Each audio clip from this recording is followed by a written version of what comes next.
Welcome to the Film Illogical Society, brought to you by Redacted Media and 6.5 Media. In today's episode, we look at another one of the essentials. And now, here are your hosts, Kris Scholes and TC DeWitt. Welcome to another podcast of the Film Illogical Society, the Essential Show, where we talk about the films that are essential to, they're basically the building blocks of the films that we have today. The ones that inspired today's films or claim that they inspired today's film, and we review them and decide whether or not they are truly essential. Will you fill out your entire cinematic knowledge by watching these movies? That's right. So I am one of your hosts. I'm Kris Scholes. With me, as always, is TC DeWitt. Hello, TC. Present. How are you? Yes. Present. That's good. That's good. And accounted That's right. for Thank now. you. Okay, good. Yeah. And we are joined by a special guest today, Amy Lynch. Hello, Amy. How are you? I am good. How are you guys doing? Good. Good. Well, I am. TC's Yes, present. I'm here. I'm here. Yes. Thank you for joining us, Amy. Yeah, thanks for having me and calling me a special guest. That's You are a very, very much a special guest. I'm very excited to have you on this podcast. So in the Essential series, we've covered films such as The Seven Samurai. We've covered Metropolis, Bride of Frankenstein, Rebel Without a Cause, the big hitters. There's been some other films, and then there's been some films that haven't been, well, at least one film that we kind of were having and howling about, The Clockwork Orange, and on the influence that film had. I think Scarface is another one where I was like, yeah, but that one did. You were wrong. So today we are taking a swing at another big film, 1968's Night of the Living Dead. Hopefully you guys watched the right one, not the 1990 oh version. man, mine was in color. What's going on here? You mean Tony Todd wasn't in this? Yeah, no. I know I should have specified. That's my fault. I'll No, take the that original, one. the one that started it all. Yeah. Directed by George A. Romero, written by John Russo and Romero. Two big names in the Living Dead series and the horror genre. A bunch of names in this film that, this is very much an indie film. Oh, sure. Yeah, this is you're not going to see say faces in this movie and go, oh, them. These are Pittsburgh locals. Right. And while Romero and Russo both became big and they both made all the movies that they wanted, there's no like Bruce Campbell situation here too, where they kind of brought up their friend with them to be in these movies with them. Mm-hmm. That's not to say some of these people didn't deserve to have lengthy careers, because some of the performances in this are quite good. Oh, yeah. Absolutely. But they're all, most of them are probably local Pittsburgh people. So, and maybe they're big in Pittsburgh. I don't know. I'm not in Pittsburgh. So let's start. So this was my first time viewing this film. Are you serious? I am serious. Wow. All right. Yeah. All right. This is exciting. Yeah. TC? This was also my first time watching this movie. Okay. I've seen clips of it. I can quote it. Yes. I've literally referenced it in screenplays I've written, but I've never actually sat down and watched it front to back, like in one full sitting before. Watch the whole thing, right? Yeah, there's so many films, and that's been, Amy, that's been kind of the main vein of this Essential series. Is these are films that we practically know because it's been referenced. Yeah, there's so much part of the pop culture and of cinematic conversation that it's easy to fake your way through a conversation when talking about movies like this, because they're so critical to film analysis and film conversation and film production. And so, yeah, like I know so much about this movie. I know about the title change. I know about the copyright thing. I know about quotes from the movie, but yeah, I'd seen plenty of it, but I'd never actually sat down and watched the whole thing. And now I have. And now I'll tell you if it was worth it. Now, the one of the more important questions here, Amy. We brought you on because we both are disappointing in the number of times we've watched this. How many times have you seen this film? Oh, geez, at least a dozen, if There we not go. more. You made up for our lack of watching this thing.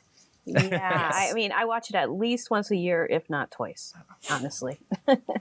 How many versions of this do you own? I actually own just two. It was actually the first DVD I got. Oh, was, wow. Night of the Living Dead, a long time ago, and now I have the Criterion Collection Blu-ray, which is gorgeous, and I usually watch that. Of course, beautiful Criterion Collection. Yeah, it looks great. It really does.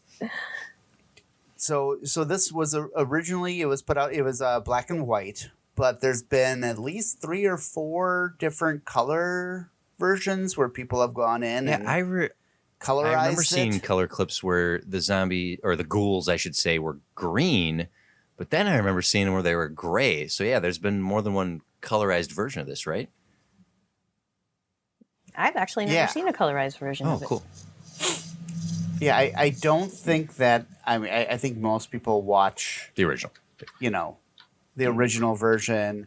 But it's one of those films that,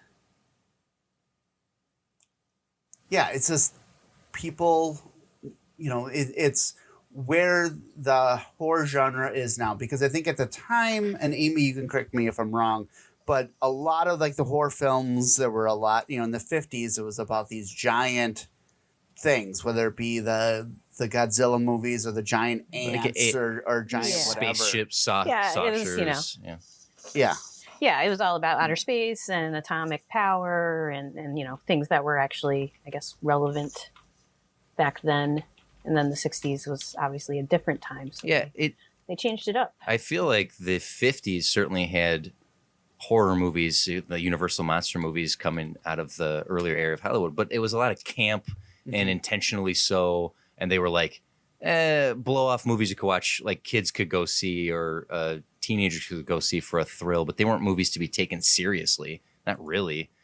And then something like this came along and shook it up. And then this sort of was the launch pad for what we got in the 70s with some really bad, like Texas Chainsaw Massacre, some really violent and bloody, gory, scary stuff. And whether or not this is the true linchpin to it, I think pop culturally, I feel like Night of the Living Dead is that moment of, like, because I know, like, I saw a quote from Romero talking about like kids crying in the theater halfway through the movie because this is not the kind of movie that I normally see. What is happening? Because this is upsetting.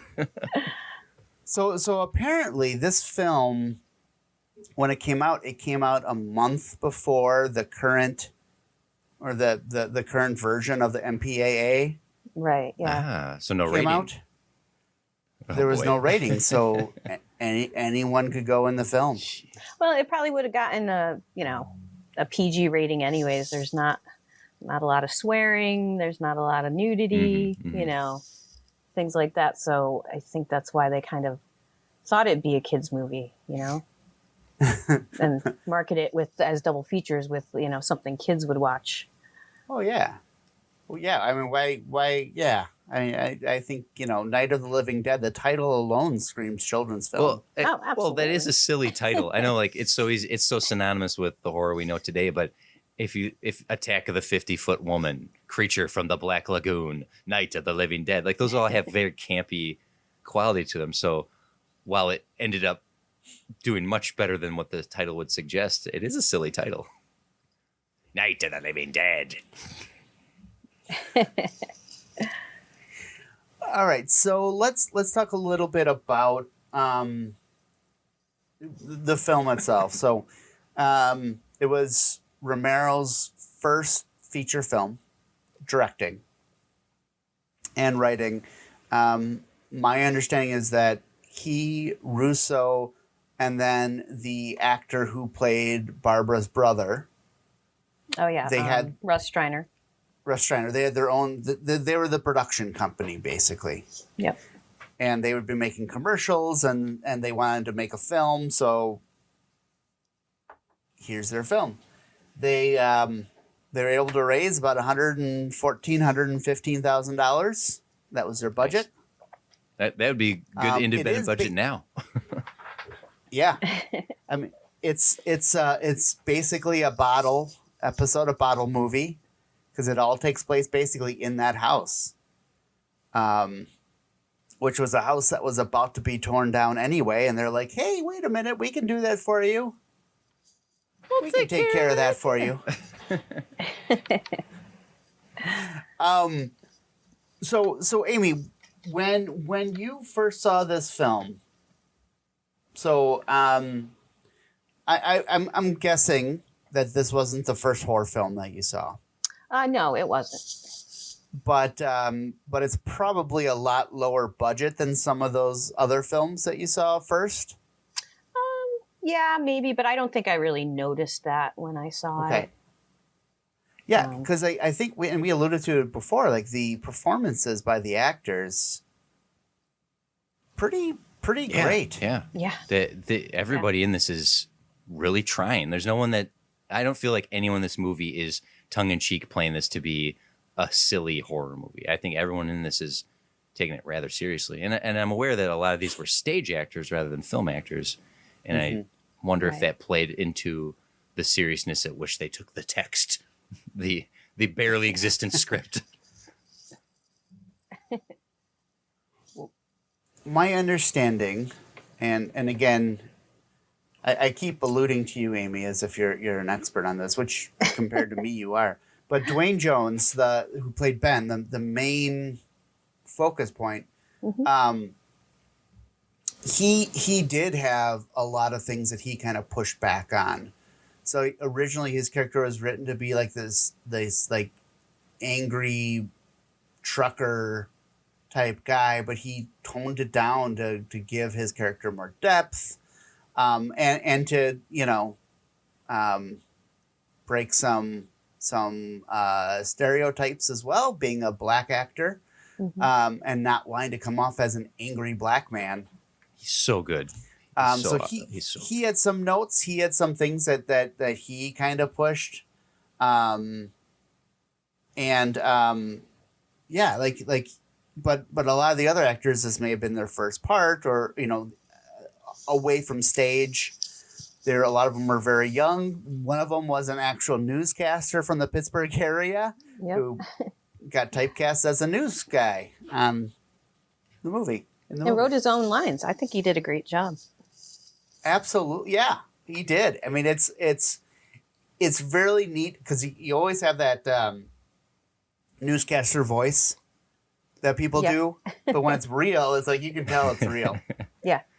Yeah, you could tell that guy was definitely on TV reading the news nightly. He's very used to talking like this in a very clear and well-spoken manner. Exactly. So before we get into why this film might be considered essential, TC, do you want to go through a little bit of the plot?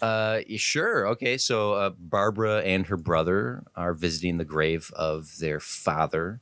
And while visiting the grave, due to what is purported to be radioactivity from a fallen satellite, the ghouls have risen and they are attacked.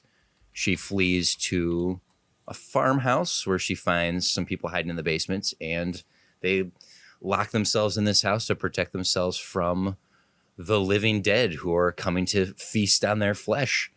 And over the course of the movie, they it just is such a standard of zombie survival, undead survival movies, because they don't say zombie, but that the real threat, though there's the force and nature threat of the flesh-eating monsters trying to get you, the real threat lies within the people around you. Oh, they disagree on how to do this. Should we escape? Should we stay? Should we lock ourselves in?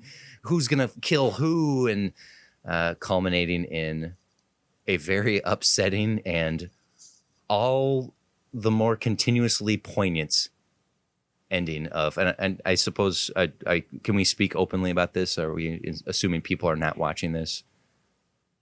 I think when films are over 50 years old. While people are picked off one by one, Ben, our black man, our hero, survives to the morning, only to then be taken out by a posse and thrown into the pile of all the dead that they just assumed he was another zombie. But that's the long and short of it. This is not like a super complex movie. I think the complexity comes from the relationships and the characters themselves, not so much the plot.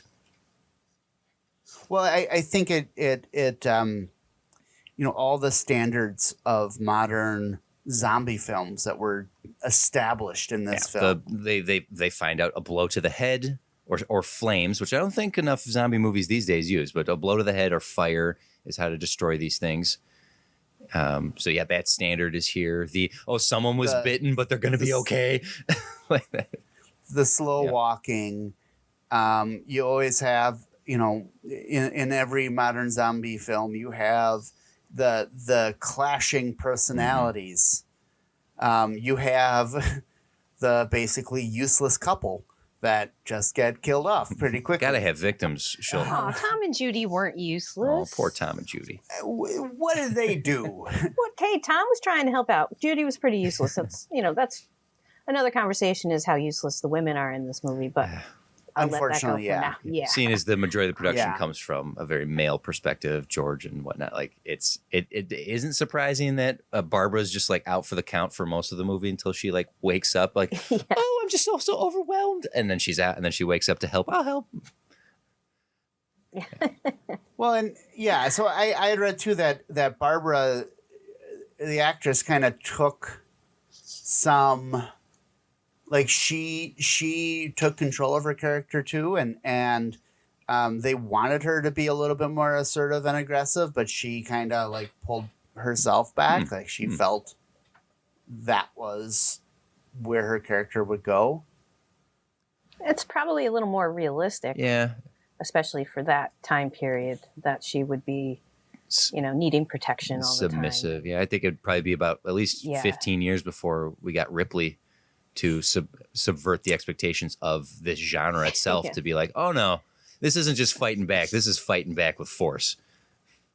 Right. Well, and you think too, just put into that type of situation. Obviously, the zombie situation isn't real life, but put into like a panic type situation, you get different people taking different roles. She was very much assertive of, aggressive, getting herself away from the situation, getting herself to safety. But once she had someone to kind of take that leadership role of, okay, this is what we got to do. We got to do this, like then she shut herself off at that point. Mm-hmm. So it's not that she was completely like helpless. She didn't like just stay in the car and be eaten by the first zombie that she saw. Yeah, she did have some agency. Ben as the hero, though, is an interesting archetype in this genre, which is the heroic, lawful good. Like he is a good man and doing his best to help these people. Where, and the ending of this is such a punch in the face that he, despite all his heroicism, doesn't make it out of it. And I think something like Dawn of the Dead, to fast forward to 2007 or so, when 2005, when 2004, when Zack Snyder did Dawn of the Dead, and basically the manliest of men, the real heroes, of the muscular meatheads with the guns, and sort of twisting that archetype into a much more, I think, a toxic version of the hero, whereas I think Ben is this like great man. You guys could disagree if you want, but I just find Ben to be like this really true blue Captain America, Superman style hero. Oh, I agree. He's one of my favorite characters in any movie, honestly. And we'll get into a little bit later that. And I'm not saying I disagree. No, that's fine. It's certainly a talking point to elaborate as we've moved through the conversation here, but just something to pin for later. So we'll get into the ending a little bit and some of the decisions that our characters made. I do want to point one more thing out with Barbara, though, is that there has been, and correct me if I'm wrong, but I believe Romero signed off on this, that when she was pulled out of the house, we never saw her eaten. We never saw her being bitten. We never saw her dead. Get away. That her brother saved her and she ran away and survived. And there's been like comic book adaptations with that.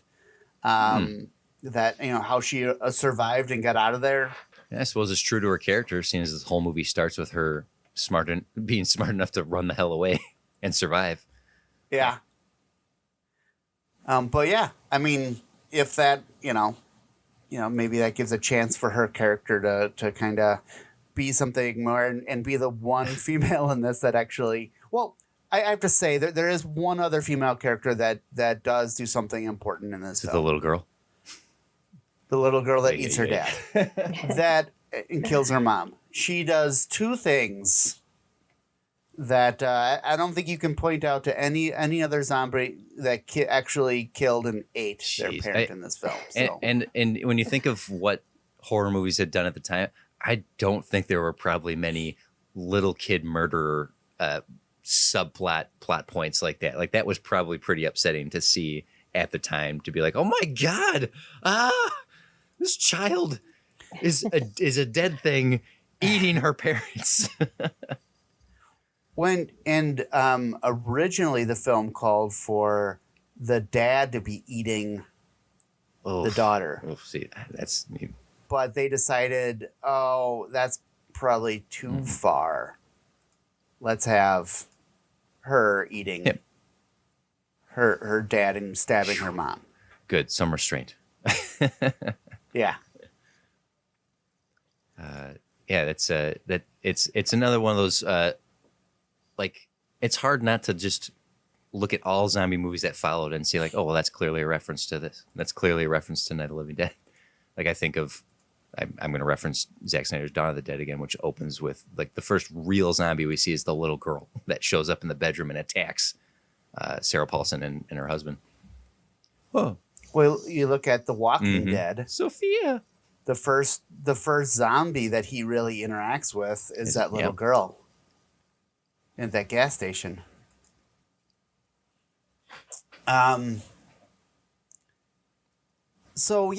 So in the film there is there are two opinions on how best to save. So they're locked in this farmhouse. Ben has gone around and he's boarded up windows and used a door on a door to close that off.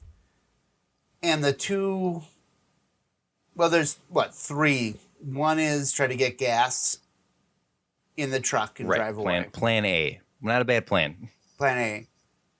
And then plan B and C is where there was more conflict, because B is stay up in the house and defend the house. They can't get in. Or C, go to the basement. There's one point to get in, to lock, and you can defend that a lot easier. Until you run out of supplies. So, I'll ask you two. I'll start with you, Amy. If you were Ben in that situation, what would your choice have been? Well, I'm always going to stick with Ben. I think. Well, you are Ben. Then I'm going to do what Ben did. I don't like the idea of being in the basement. Where he was saved by going into the basement. Yeah, he was, and I get that as a default. Yeah, but I still agree with his basic idea that you have a much better chance if you have some place to escape. Yeah, I'm of the same mind. Than being stuck in a basement with one way out. But also one way in. Yeah, well, I'm still sticking with that. But I wouldn't make it as far as Ben. I mean, I know this. So. You would have run out. Oh, I would have been. I mean, I wouldn't be Barbara or anything, but I probably wouldn't make it as far in the movie as Ben does. Yeah, I've already told my wife that if the apocalypse happens and it's one of the horrible ways to go. Like, yeah, I'm not going to be around. You'll be like on some tough like biker gang or something like that. I'll be long gone. I'm out of here. I'll be fine. What about TC? You're the same. Would you have tried to gas up the truck first, and then if that didn't work, it's get the house all boarded up? Yeah, the escape to a better location, higher ground, anything like, I don't know, a good nerd conversation, good lunchroom conversation is always like, what would you do in a zombie survival scenario? And it's, the best option is to find a more secure location with more supplies and fortify that. Like, the house is a good stopping point, but they couldn't live there forever. They needed to escape. So I was with Ben. Whatever you say, boss. So been like, what, Tom? Yeah. Just kind of like, Scooper's kind of an ass. I'm going to go with this guy. He seems to know what he's talking I'm following Rick if it's Walking Dead. I'm not following Herschel and staying on the farm.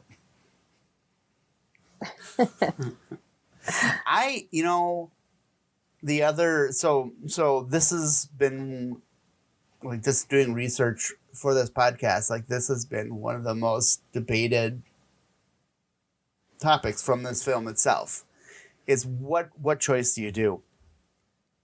Because it's like the choice that Cooper didn't want, or the choice that Cooper wanted would have killed him, right? Because his daughter came back to life and would have killed him.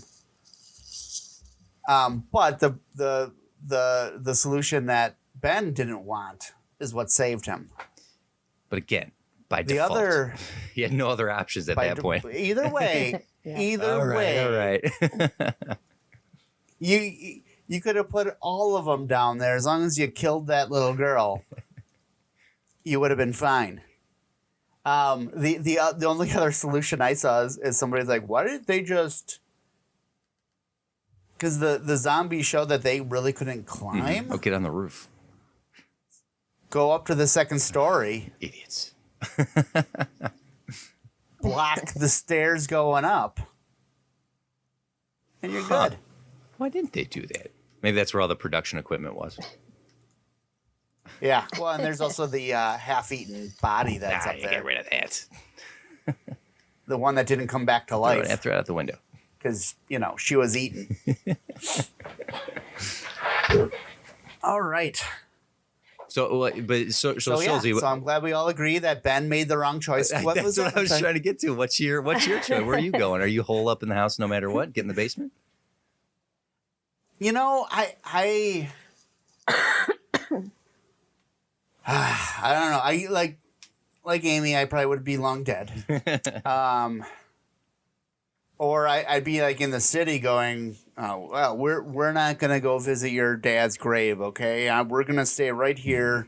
Did you hear the news? There's ghouls, flesh-eating ghouls. There's ghouls out there. There's something out there that everybody. Yeah, I'm not gonna. You can go if you want, but I'm staying here. I don't care that women can't drive in this world. Because unfortunately, that was another thing is, Barbara didn't know how to drive. It was just, that would be one thing, and I know, Amy, you had mentioned it before, like, that would be one thing, like, the one clear criticism of this movie, but many horror films, I think in general, just like the damsel in distress or the female lead that just isn't able to help herself. I think there's a lot of wish fulfillment that happens in a lot of genres such as horror or whatnot, but it usually tends to lean towards male wish fulfillment. And part of that is the men get to be the hero. They save the pretty girl and they win the girl in the end. Yeah. But funny enough, it seems more often in horror movies that the woman survives and all the guys die. So take that for what it's worth. Yeah, this film. So I found a list of like all like the tropes that came from this film, or at least were inspired from this film, and one of them was ugly husband, pretty wife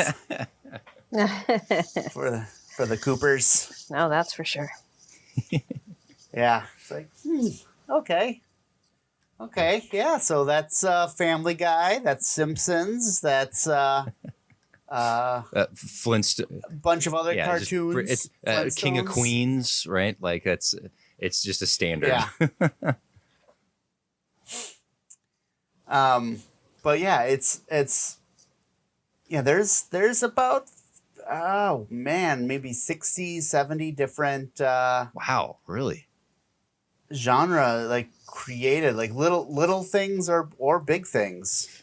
Like some things we talked about already, but another is like how the zombies walk and move. Like this is the film that really pushed that shambling, slow walking zombies. The first actor that did it in the cemetery scene, he kind of inspired everyone else to do it that way, and he was inspired by a Boris Karloff film called The Walking Dead. Oh, really? Oh, cool. Well, that leads to a question. Which zombie type do you prefer? Do you prefer the shamblers or there's the modern like crack fueled sprinters that we got out of the 28 Days Later sort of era? Amy, which do you prefer? Do you prefer the shamblers or the runners? Oh, shamblers for sure. Yeah. Yeah. I am the shamblers. I think when you start giving them too many powers, like, then it just not that it's unrealistic, because it's unrealistic already, but it's like, it's like the Harry Potter films. I mean, just Hermione, just solve everything. You know everything. Just do it. Like you know the spell to open cans without a can opener. You can do anything. like there's a something for everything, and it's like, yeah,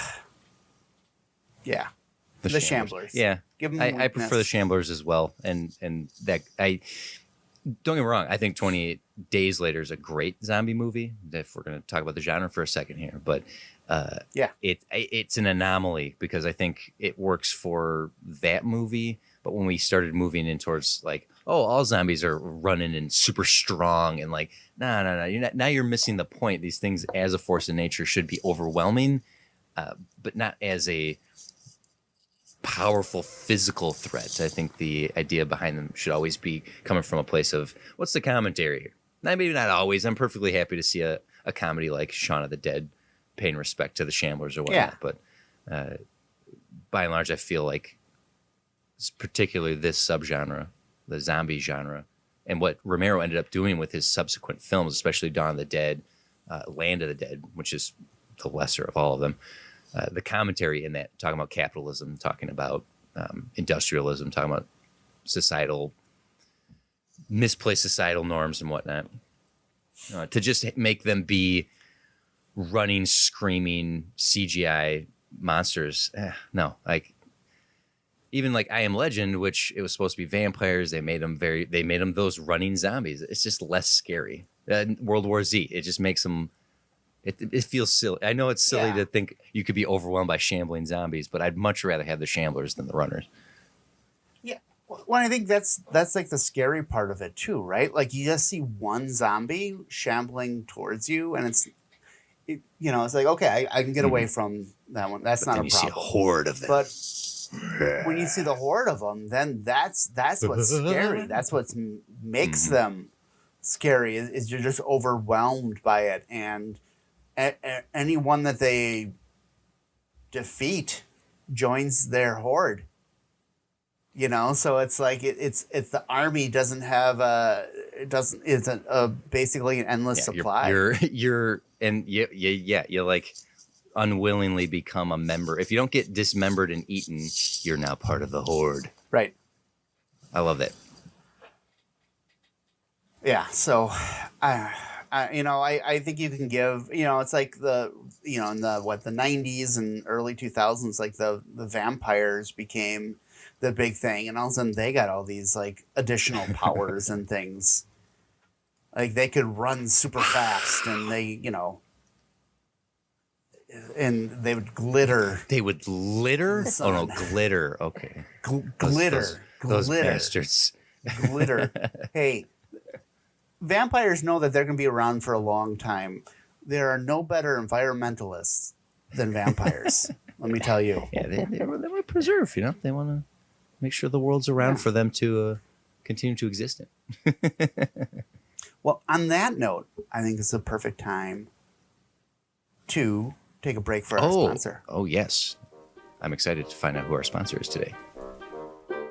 Yep. Let's listen. We'll be right back.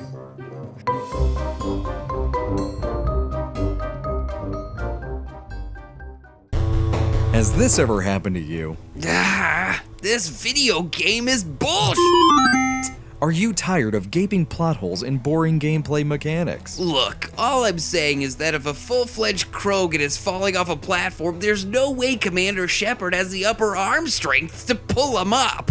Has reading become just too tedious of a chore? Ugh, books. Are you bored of your same 3 murder podcasts? Shocking. It's The Butler. Allow me to introduce you to the brand new fan fiction podcast with an X, hosted by our lovely basement-dwelling and real-life Muppet, Dan McCoy. Well, that's hurtful. And myself, of course, the blonde bombshell with the blood of Odin and the great looks of Jake Busey from Starship Troopers. That's accurate. And with our powers combined. No. Oh, you never let me do what I want to do. I said no, man. We're not doing that. Fine. Anyway, you can find us on Apple Podcasts wherever you get your fix from. Remember, fan fiction with an X. Hey, this is Jordan Johnson. And I'm Max Olmsted. And we're at the Top Hat Balloon Show here. Yes, so it's a sketch comedy show and it's a complete secret to everyone. Yeah, it's a super secret. It comes out weekly, but only you can know about it. Yes, you're one of the special few who we're telling about it. Yeah, so make sure you go to YouTube, iTunes, or our website, tophatballoonshow.com. Yeah, and watch our videos and subscribe, but don't tell anyone. Well, tell some people. Maybe tell some people. Maybe a few folks. Maybe only tell, each of you only tell 20 people each. Yes. Then it'll still be small and cool, but... Yeah, but it's a secret, okay? Yeah. It's a secret. Keep that in mind. The secret Top Hat Balloon Show, okay? Goodbye.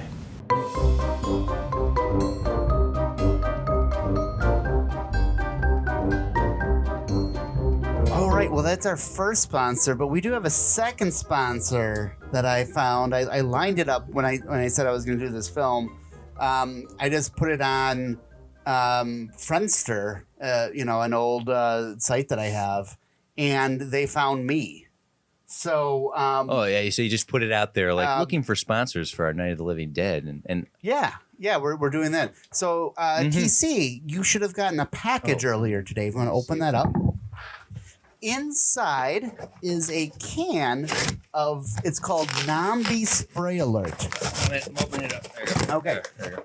Yep.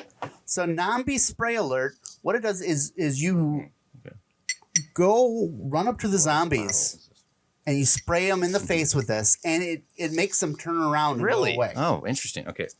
Yeah, it's a pretty good way to do it. So TC, now you have a can of it. It's good. They should have some sort of smell. I think some of them are like fresh mint. Some vanilla. of them are beef bouillon. I'm not vanilla. Okay. Yeah. Okay. So that should keep you safe from most of the Italian, most of the European zombies. Good. What a great product! Wow. Not so much the French ones. Okay. So we should be okay. So outside your house, yep, I'm seeing the feed right now. Yep, they just opened up the box. So there are 10 zombies outside your house right now. Can you run out and try it out? Yeah, okay. Give me 1 second, guys. Give me 1 second. Yep. Hey! Yep. So Guys, get off my they lawn. sponsored this by saying they hadn't fully tested their product yet. So if we could do that as well... That's right. Walk that would away. be great. They would All really of you. love it, and then they would That's my fully thoughts. endorse and pay for the podcast today, as long as everything worked fine. They said if it doesn't, then, it worked. It worked. Yeah. Okay, Yeah, good. Thankfully, no Good. French zombies All right. in there. So. Yeah, Yeah. what a great product. Yeah. So good. I'm glad that Nambi. Spray alarm worked for you. So Okay. Well, thank you very much. As they say, this one spray keeps the dead away. Order now for your can That's of their zombie. thing. Yeah, use Film Illage to get 5% off of your first order. Yeah, try the beef bouillon. You don't have to be brain dead to know It's- this product works. Yeah, just some disclaimers with it. There's no guarantee that the zombies won't eat you. Some of the flavors may attract Oh werewolves. God.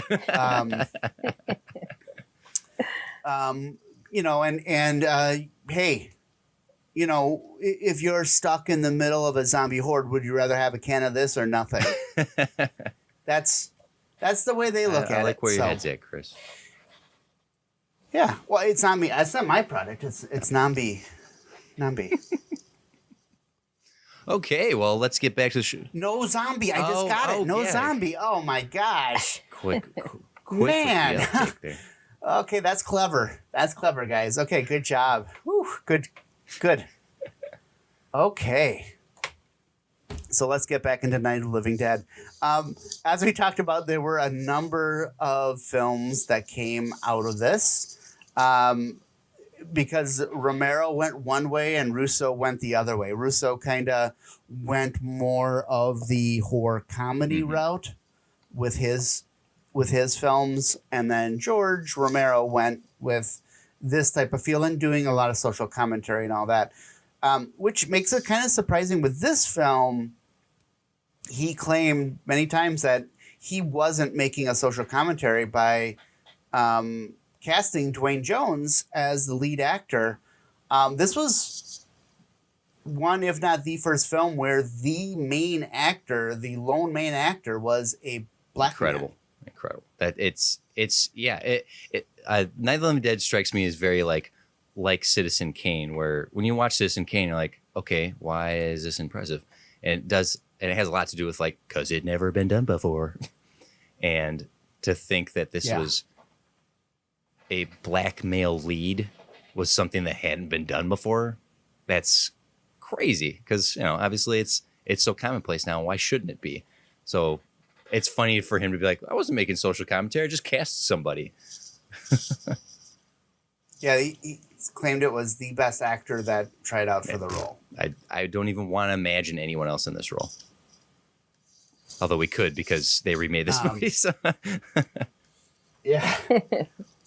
And it was about, I think it was around the same time that MLK Jr. was assassinated.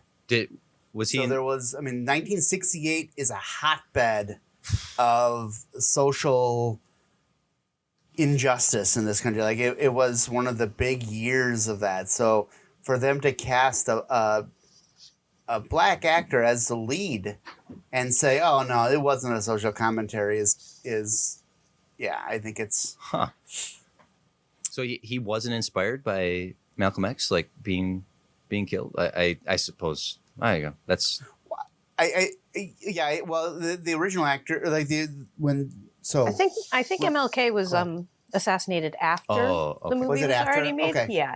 Yeah. This was made in like '67, so I think you're right. I think when they were trying to find a distributor is when Martin Luther King Jr. was actually assassinated. See, Amy, this is why I brought you on, because you know this stuff so much better.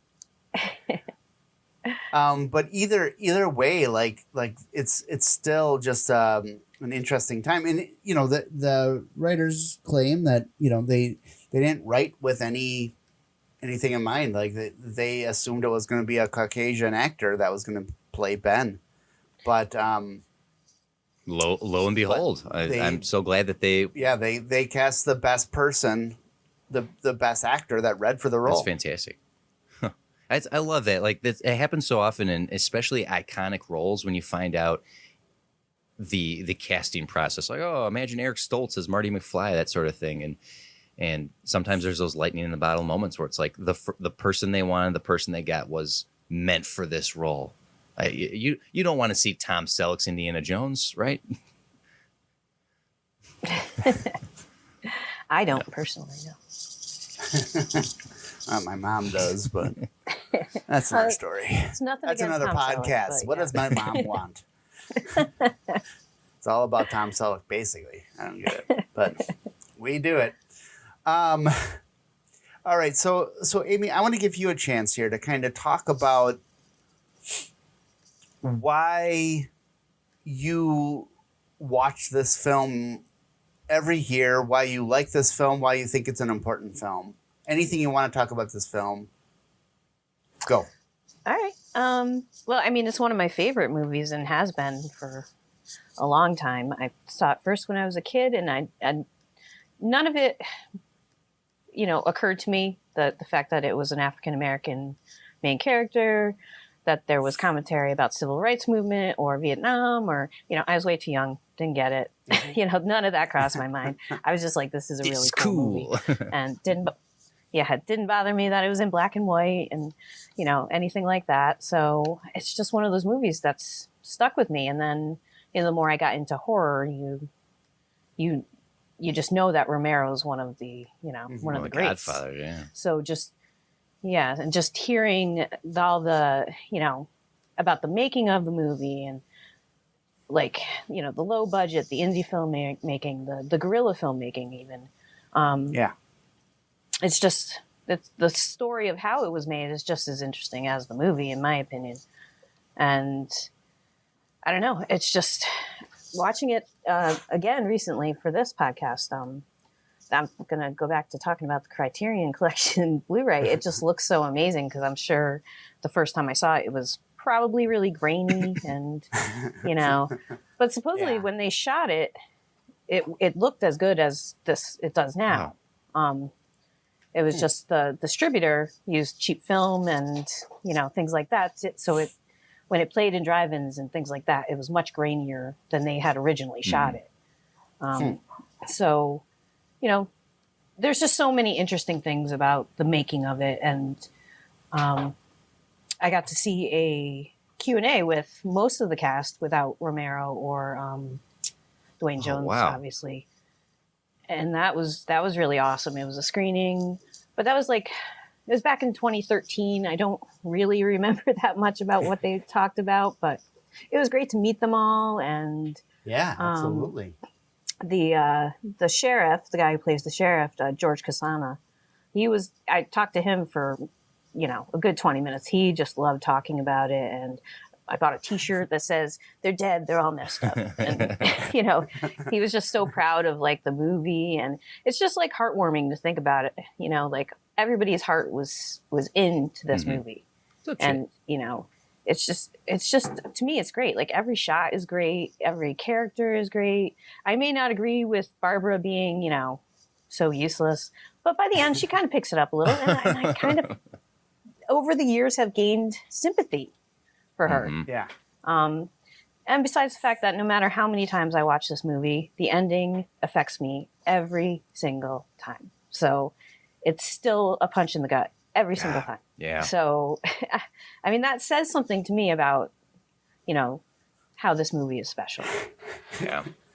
Yeah, there's that little bit of you that's like, maybe they won't shoot him this time. Yeah, I swear, sad. There's hope every time. God. I'm not lying. I shed a tear just about every time I watch it, because it's you want him to win so badly. Yeah. And then, and there's a lot of commentary on him that could be made about him being shot. But absolutely. That's a whole other conversation. When I said so just sorry to jump in, but just that part, it's a large white posse organized by the local sheriff that are just going around shooting the ghouls. Yep. But they see anybody, they're just shooting them. They're not checking. And then they see a black man in the house. He's dead now. Just throw him on the pile, burn him with the others. Yeah, and they just shoot him. They don't even check. And it's that's still very poignant to today's world. Oh yeah. And a lot of the it's that social commentary that's hasn't changed. Which unfortunately, yeah. And it's so sad that it still rings so true today and hits such a note that it's still so affecting. That's the best sort of science fiction. That's best sort of science fiction. Yeah, this is I say a subgenre of science fiction, that it holds up a mirror to us, and then we have to address the things that we, like, our society deals with. And the fact that this ends with this black man who did everything he could the entire movie to do everything right by everyone, even in the arguing, even in the debates, he still tried to do right by everyone, to just be taken out so unceremoniously. So sad. And oof, it hit hard. I knew it was coming too, because I knew of that ending, but to actually see this top to bottom and see how it comes to the end like that was triggering. Yeah. I'm curious what you guys think, because this being your first time watching all the way through, I kind of wish I had seen it for the first time, like recently, because I want to know what you guys thought about it. Was it everything you thought it would be? Was it a disappointment? I loved it. I can take it if you think it was a disappointment. I don't know. Maybe I can't. Go ahead, TC. Yeah, I have loved this for multiple reasons and in multiple ways. I often, and I've said it too much, and now people misunderstand me when I say it. I usually say, like, I don't like horror. And it's because I don't like derivative horror. I don't like slasher and bloody movies for the sake of being bloody. But I love a good horror movie like The Thing or Alien or Shaun of the Dead or something like this. Now I will add to this list, which is it's frightening. This is scary. It's the violence in this is too real. The characters and the decisions they make is, though I might disagree with them, I can relate to them, and it's built upon all this like very real stuff, which just makes it all that much more frightening.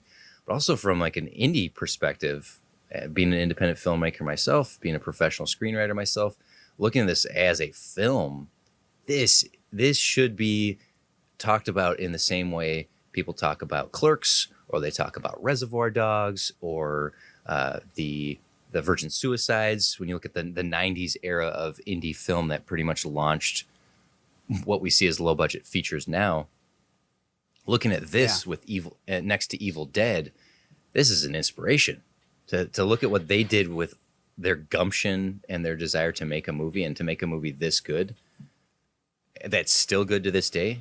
I loved it. Like I'm so happy to have finally sat and watched this in its entirety for those reasons and more. Schulze. Yeah, I will agree with you. Like I'm watching this film and I'm researching it, and the more and more that I looked into it, it's like so much of it resonated to what TC, a lot of what we're trying to do. You had said before, like, hey, $114,000. That could be an indie film today. But yeah, it's like, like the choices that they're making and what they're doing, and just trying to get it done. It connected a lot. I haven't been making movies for about 5.5 years. Coincidentally the same age as my son, but that has nothing to do with. Of course not. But just looking at this film and just looking at how it was done, and just how the three guys just kind of like pushing things and getting things done. And see, I think that pretty much answers the question: is this an essential film? And I think we would have said it was even before we saw it, knowing the impact that it had alone on just the zombie films of today. On film in general. There wouldn't be zombie films today if it wasn't for this. I don't think so, because the zombie films before this, and there were films, were all these Caribbean voodoo, very culturally inappropriate when you in hindsight, versions of the idea of the zombie, of the living dead.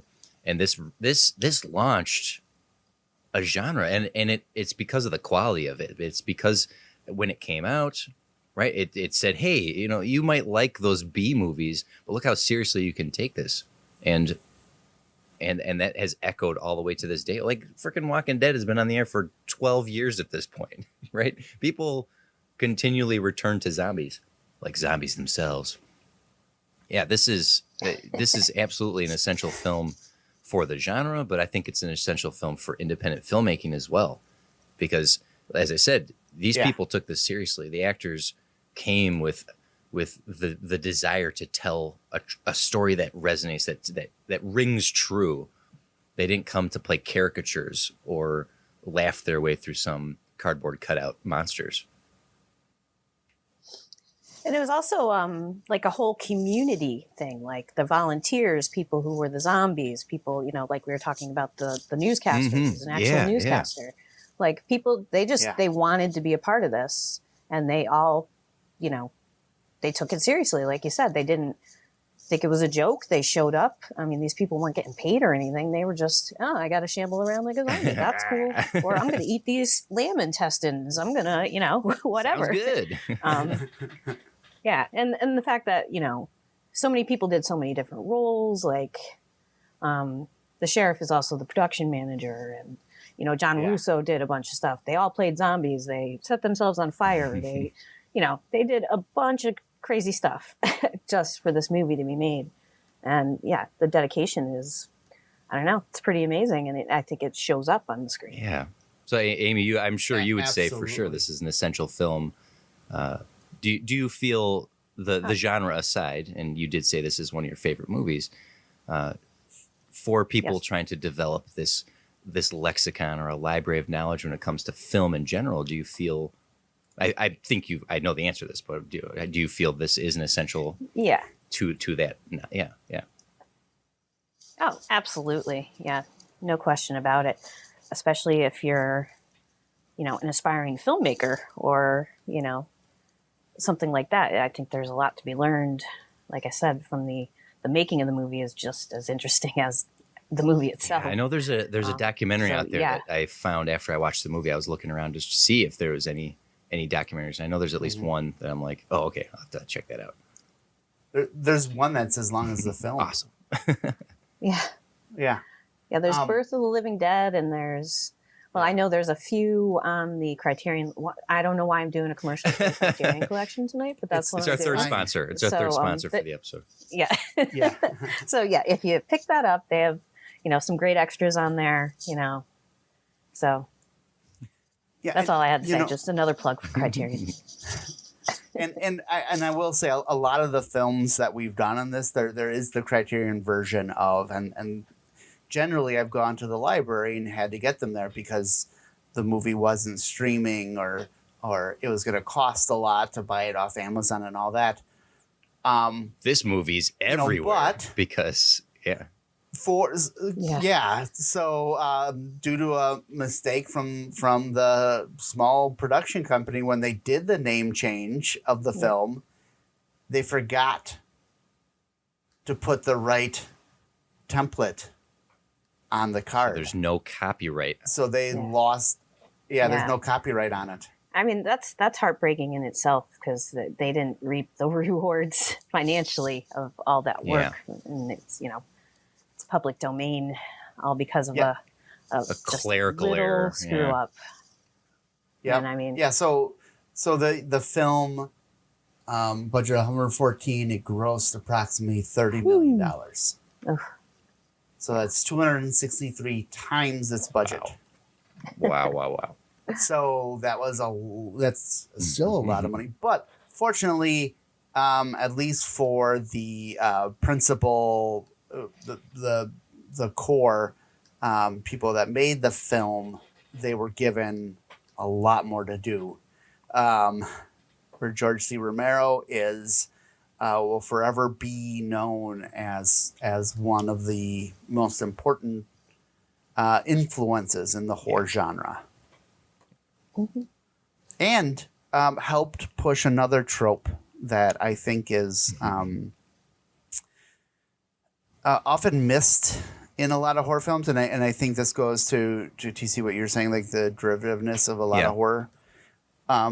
It's not the creatures that are the monsters in the film. It's the people are. Yeah.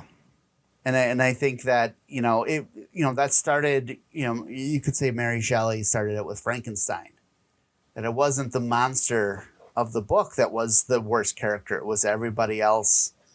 But with this film, it really pushed that. And I think you get so many horror films that just get away from that aren't pushing that. But I think the zombie genre as a whole can use that mirror, as you said before, TC, more than probably any other horror genre, I feel. Because there is so much to play. There's so much politics. There's so much social commentary. There's all that can be easily encapsulated in a zombie film. Yeah. More so than like some vampire that's been living since the Middle Ages and knows French or something. I don't know. I don't have a spray for that. I know. Hey, you're just be glad you don't have the beef bouillon flavored one. That gets the werewolves. Yeah. So I think there's a lot of agreement. This is an essential film. If you want to see what I would say 90, if not more, percent of modern day horror films are based on or inspired by, it's this right here. film. Yep. I think it's, you can, there's so many films that you can point to and say, yes, the umbrella created under this film. Like I would say Seven Samurai is the same type of impact that this film had. And this film came much later. This came about 30 years later after Seven Samurai. And it still had a huge impact on today's movie world. Yeah. There wouldn't be a Zack Snyder if it wasn't for this film. There wouldn't be Walking Dead.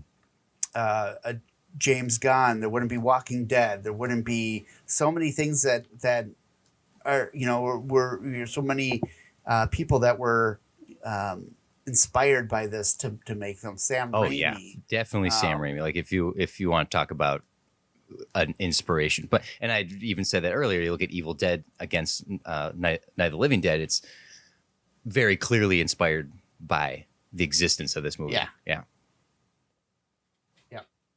Yeah, this is a true essential. I think so.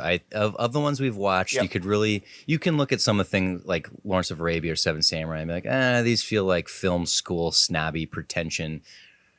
There's no pretense here. This is guerrilla film, indie filmmaking at its finest, and it really is. It was inspiring to watch this because I'm currently in production of a horror movie myself, and knowing that horror as a genre is one of the most desired and forgiving genres, it's something like this that. Yeah, this is very, very simple for the most part, but it's still so damn good. Yeah. Essential, I declare it. Yeah. There you go. So, as we close up, Amy, any trivia or favorite thing about this film that you want to mention that you haven't already? Let's see. I mean, favorite thing. I mean, there's too much for me to name as my favorite things about this movie.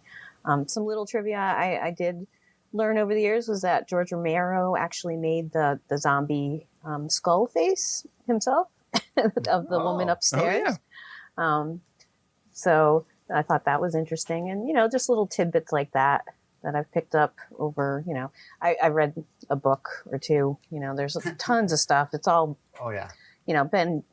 been said before over and over again, but it's still, it's still fun stuff to look into and read about and watch the documentaries. And, if only I'd been able to meet George Romero, that would have been great.